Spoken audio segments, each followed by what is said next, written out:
So we have one last presentation. I think we have all seen all the different technologies, all the different tools that is available, and now we'll talk about some of the support opportunities. So Paul Humphrey is joining us now to discuss the East Midlands Chamber of Commerce Digital Scale-Up Programme, and he will be providing information about the Innovate Age program as well in terms of the support and grant opportunities. So that's I would like to hand over to Paul for briefly talking about these support opportunities, please.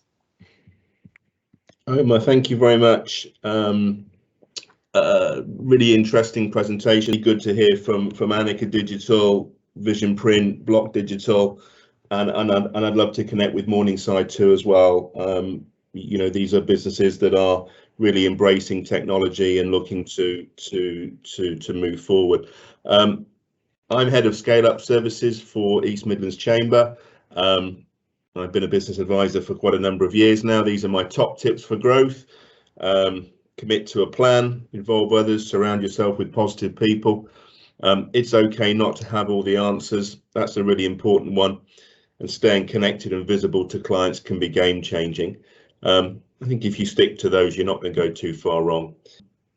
So part of the Scale Up Services portfolio that we have within the East Midlands Chamber covers two particular areas. One is the Digital Upscaler Programme, which was the main one I wanted to focus on today, supporting businesses across Leicester, Leicestershire, and also the D2N2 region, and our work with Innovate UK.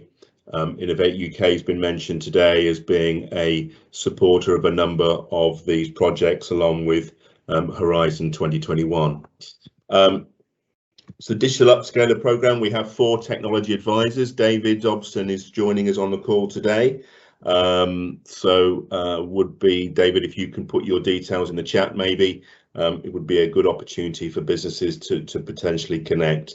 But an experienced team of advisors there, all working on digital programs with clients and helping them scope and understand how technology can be used in a better way. The aim of the project is, as I say, to help businesses really explore, adopt, embed new technology to help them grow and scale. We want to see technology as an enabler for growth, and as part of that, really want to work with businesses that see technology as a way as an opportunity for them too as well to develop and grow. It's a European Regional Development Fund programme, and as such, to eligible businesses, business can access support as part of ERDF funding. Includes diagnostic action plan, access to LinkedIn groups. Support from the digital advisor is really important. You know, we're working with businesses on the long term, and we really want to make sure that they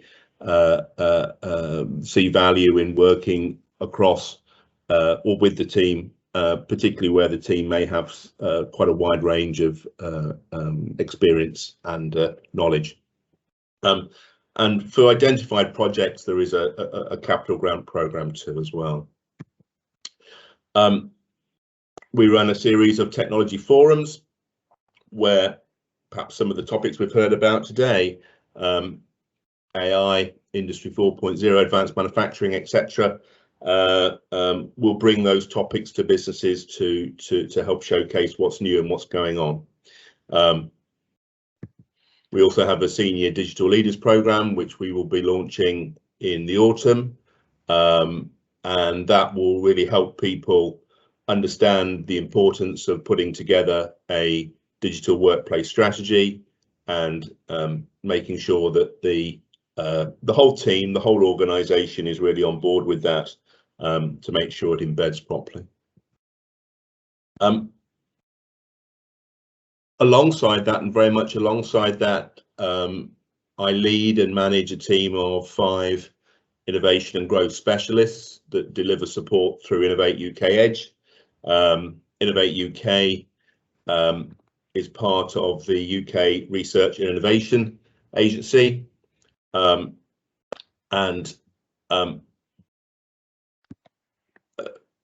as such works alongside a number of other agencies to help businesses thrive, innovate, and collaborate both in the UK and internationally. My colleague Yazir Patel is on the call today. Again, Yazir, if you want to put your contact details in the chat, perhaps people can make contact with you there. What do we do at Innovate UK? Innovate UK Edge is the advisory services for that, and part of a national support program to help businesses scale and grow. We work with businesses to help understand their intellectual property and how they can really harness that and exploit that to really get the very best out of their product or service. We help businesses source funding through a range of innovation grants, thematic grants, and access to some of the larger European funding, the Horizon 2021 funding that was mentioned earlier. I think one of the key areas that we work with businesses is across new markets, particularly when they're looking to explore international markets as well and collaborate with others. And we have a scale-up program really supporting some of the very high growth businesses that we have across the region and the country. There's a range of innovation initiatives too as well. Some of these will be familiar with organisations on the call, others not so. For one that I've been particularly involved with recently is Pitchfest Midlands, which is an investment readiness programme. And we're helping businesses look to really scale and grow through raising finance. These are the team, and these are my details here. I think we're running out of time, so I'll stop presenting now if that's okay. Perfect. Paul, thank you very much for providing all the information related to the support programs that you are offering through the Digital Scale Up service, and thank you for all sharing your contact details, so that I'm sure that the companies will and the attendees will benefit from contacting you. So it is quite important to highlight the support and highlight the opportunities within the region. And I would like to finish off with what we provide within the University of Leicester before we move on very quickly to the final networking session, where we will be answering some of your open discussions and questions that has been for the sessions as well. So today we have, I think, learned a lot from all the shared information, all the same stories, and what has been done in the digitization and the digital domain in terms of research, implementation, and impact creation projects as well. And through the University of Leicester, we are supporting you in all these domains, and we would like to contact with you to understand how we can work with yourself, how we can just create some further impact in your businesses, embed digital technologies, but not only that, how to help you grow and accelerate your businesses in all areas. So we have different ERDF, so European Regional Development Fund funded programs looking into different aspects, but as the hub, as the Leicester Innovation Hub, we would like to hear from you. We would like to get in contact with you in order to understand your needs and how we can address it, not only from the university perspective, but from a regional support perspective as well. So on that note, I just want to finish the presentations and provide an open forum of discussion for us to discuss and for us to address some of the questions that has been coming through the chat and that you may have directly. So if everyone can join us by turning on your videos, your microphone, and we can address some of the questions that have been asked before to start off with. Okay, I think we had a lot of information to digest during these sessions, especially in digital marketing, digital manufacturing, and the AI-driven operations and processes. And there are a few questions that we were not able to address. So let me first very quickly ask them and then highlight them before we start the other discussions.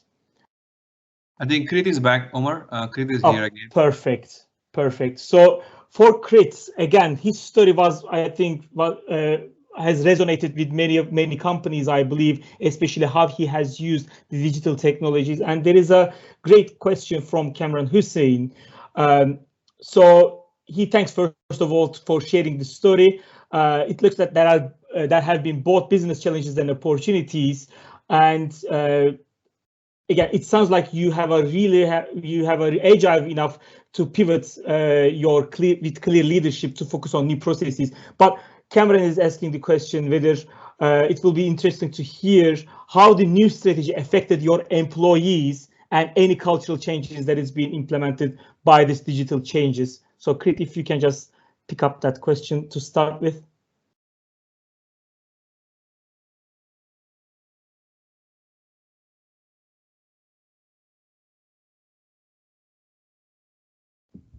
Krit, are you there?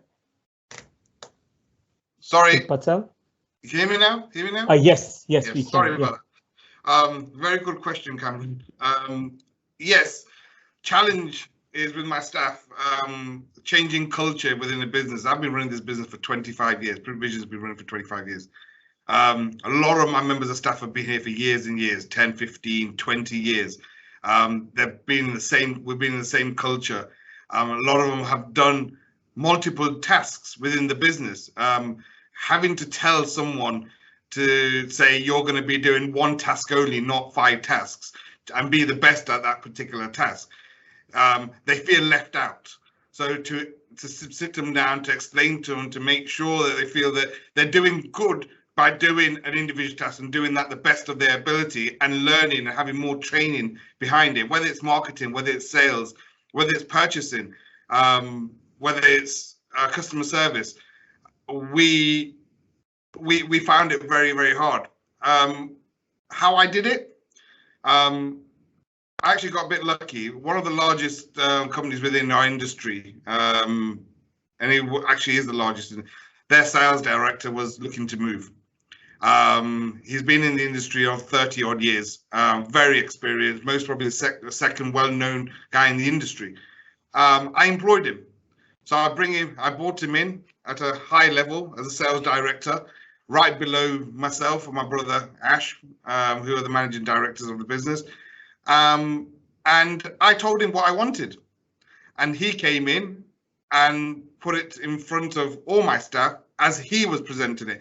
So I didn't really let them know that a lot of the changes were coming from me, but also bringing someone in new, a new face, someone that me and my staff had a lot of discussions, and the discussions get quite loud, and you overspeak on each other. Where this new person came in, and he put his experiences towards everyone that he's had over the last 20 odd years at a larger company, at a larger corporate company, how they managed it. And it worked. It actually worked. A lot of my staff implemented what he wanted. A lot of them don't want to listen to the boss because they've been with him so many years and made friends. We have a culture within our business where I treat all my staff as family. You say what you want when you want. Yes, I'm your boss, but I'm your colleague. I'm a team member at the end of the day. I don't know everything. All my team, as a team, that's how we run this business. Individually, I can't run this business. So I always try to give them the opportunity to move forward, give their own opinion. But a lot of the time, when you're making a lot of changes, it's very, very, very difficult. They think that you want to just make all the changes yourself. You don't want to listen to them. But sometimes I've got to listen to people outside this business as well to get to get new knowledge. It's not just who's in the business. So yeah, it was a hard challenge. I tackled it by bringing this new person in. It's worked wonders for me. It's made a lot of changes within the business, and I've done it within 12 to 18 months. So yeah, that's how I actually did it. But yeah, I've got to talk to the staff. I've got to make sure they feel comfortable. They feel that they're not being pushed down the ladder. They're still being pushed up the ladder. They've still got progress within the business and opportunities. And I think that's important for any member of staff. They want to know that the business is growing. They've got opportunities to grow and become bigger part of the business, really. Great. Thank you, Chris, for sharing that insight. To be honest, that's upskilling and getting people on board from the team in terms of that digital journey. That's quite crucial for sure. Okay. If anyone has any questions, please just join us, raise your hands and ask directly, or any comments.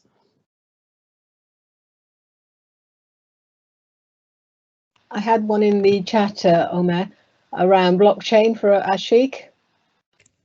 Yes, I was about to answer that, and yes, actually, I'm working on a similar project. So we are putting together an application where a company is interested to see that how can they ensure their potential clients that the materials that they're using in their supply chain ethically sourced. So, and there are no child labor or prisoner staff working on the products or on the supply chain actually, and what they would be doing is they would be putting all that information on the blockchain so that whenever a customer is interested in buying their product, they can have a high assurance that the material is ethically sourced, it's ethically produced, there are no kind of ethical issues or child labor or prisoner staffs or other kind of things, and customers are willing to pay a premium if they offer this service. So and I would be soon speaking to you about this particular project as well. Brilliant. It's just I've spoken to a number of textile companies and that this is something that they really want. Okay, thank you. Great. Paul, you had your hand up, I believe, just before Angie. Yes, it was just a question I put in the chat, and maybe we probably don't have time to necessarily discuss it today, but it might be an interesting discussion topic in the future. It's about gamification, particularly when businesses are looking at developing apps, how they use some of the techniques that the gaming industry has used over the years to encourage people to come back. We all know how addictive these things can be, and I think businesses are now looking at that as being a way of harnessing some of their customer power. I mean, Frank, you're nodding there. I suspect Block's on that one. Yes, very much so. We use a lot of the technologies that we from the game industry to actually develop, and indeed we take a lot of developers. We do have the downside, which is that it's hard to retain staff, because although the game industry is in a cyclical nature, you do a big game and then you have a down period and then you do another big game. So we get a lot of the experience in those gaps, and again, we're applying it to a lot of value chains, a lot of data gathering, especially the human element. We talk about Industry 4.0 and we talk about the digital revolution and things like that, but actually, 90% of the data actually comes from humans.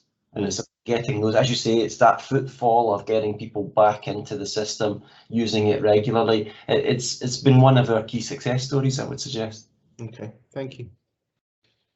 I'll pick it up with Keith. I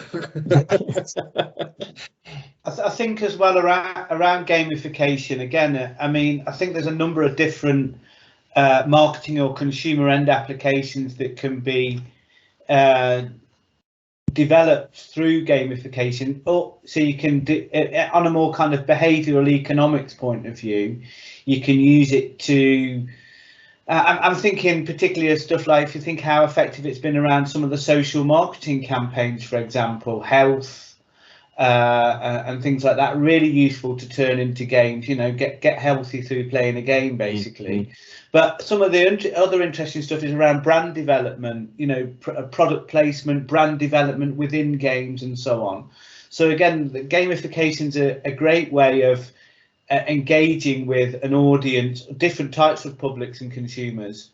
It comes down to defining I've found when I've looked into these things in the past, Paul, that it's often about making sure you've got some very clear objectives that you want to achieve through that, and making them. The great thing about a lot of the gamification stuff, it's very measurable in terms of engagement and so on. So, you know, if you've got particular projects or particular objectives that you want to explore through sources of gamification, then, you know, we can certainly do that for sure.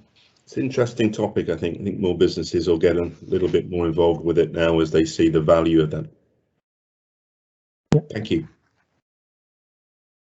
Cash, you have your hands up.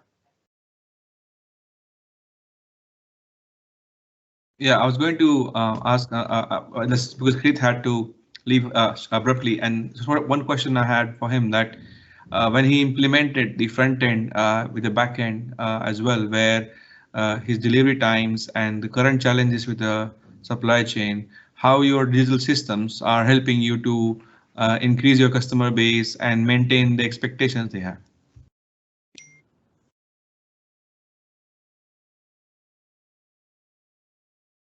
Krit, you're on mute. You're on mute.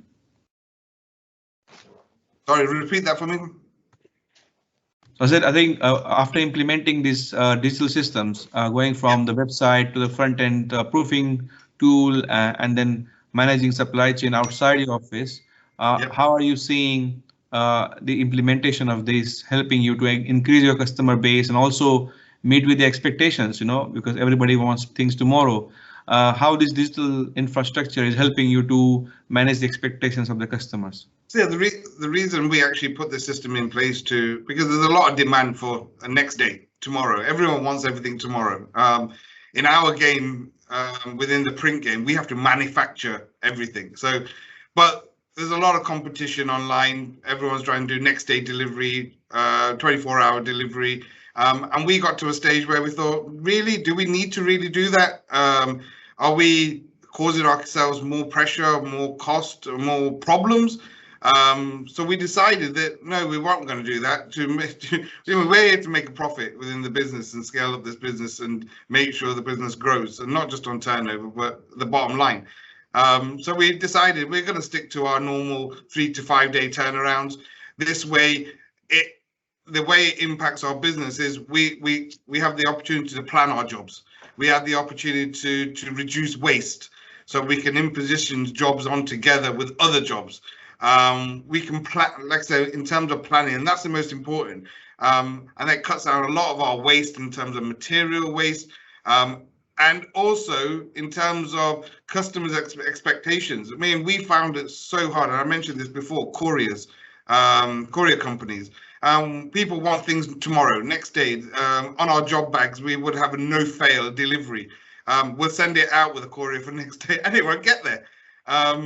They've lost it, or it's gone astray, and we didn't meet that customer's expectations. And what happens there is we actually get targeted by the customers. It's our fault, it's our responsibility.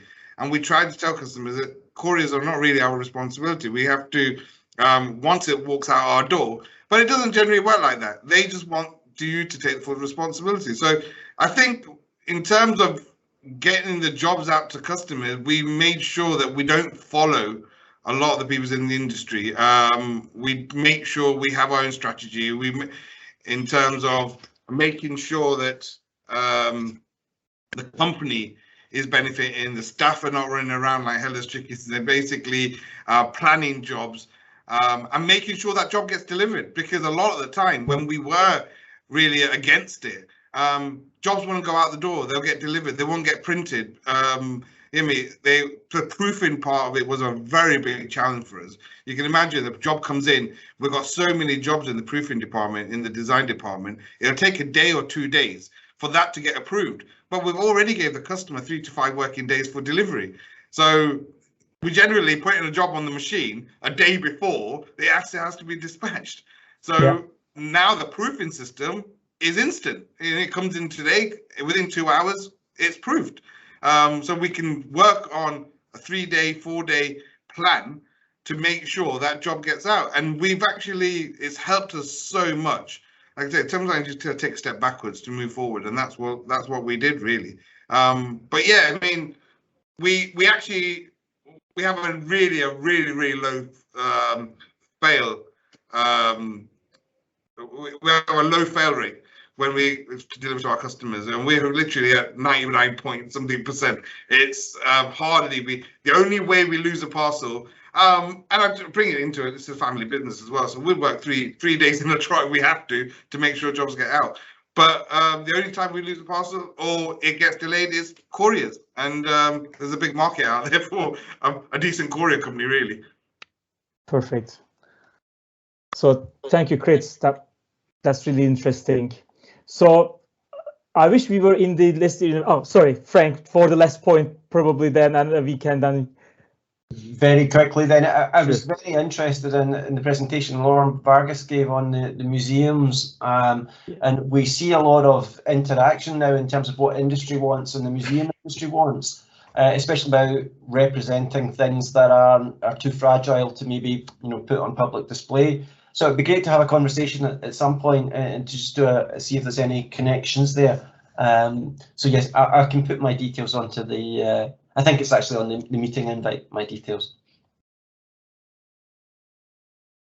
So yeah, perfect. Thank you. I think that on that point, definitely. So what Lauren mentioned about digital communication, how that can be again empowered within the whole businesses. That translates to not only museum industry but also to all other industries as well. So I just want to highlight that as well. Especially we discussed about the processes, we discussed the operations, we discussed the individual granularity within the businesses, but the team synergy and how that can be achieved with communication. What Lauren brings that's I think very crucial as well.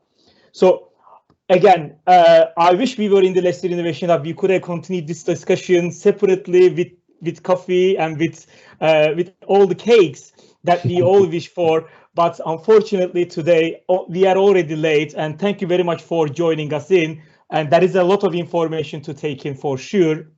And we will be sharing the presentations. We will be sharing the recording. But before we close, I would like to just hand over to Reginda to put some final notes regarding some of the things that she wanted to highlight. So I thank you all for joining in, and I wish to see you all once again in our next Innovations Friday, which will be in September. Okay, just quickly before everybody does need to go off, but I'm Reginda and I head up the Innovation Hub. Just wanted to give a round of applause to one of our colleagues who's graduated this week. So Neslihan, she's become a doctor, and so I just wanted us to really celebrate the fact that we can't be in the hub is a great upset, but a real spotlight on Neslihan, who is a colleague, joined us earlier in the year, and super proud that she's graduated this week. So just a quick round of applause from everybody, and just really to say that we can't wait to celebrate with you in person. Yes, so throw that. You can throw it. And then also to say that we're taking a break in August, and we will be back in September, and really looking to see how we can maybe do some in-person activities, so that we and obviously do those safely. But just to say, enjoy your August, stay safe, and it's been an absolute excellent session. I've loved every bit of it. So wish you well for the summer break, and look forward to seeing you all again. And just to say, my colleagues from the chamber, we will be linking up and seeing how we work really well together in terms of complementary offers that are there. So yeah, I think that was it. I don't think there's anything else, Omer. No, I think that's also. I thank you all. We thank you all once again on behalf of the whole team, and enjoy your rest of the day and have a great weekend. So thank you all. Yeah, thank you so much. Take care, everybody. Bye bye. Bye bye.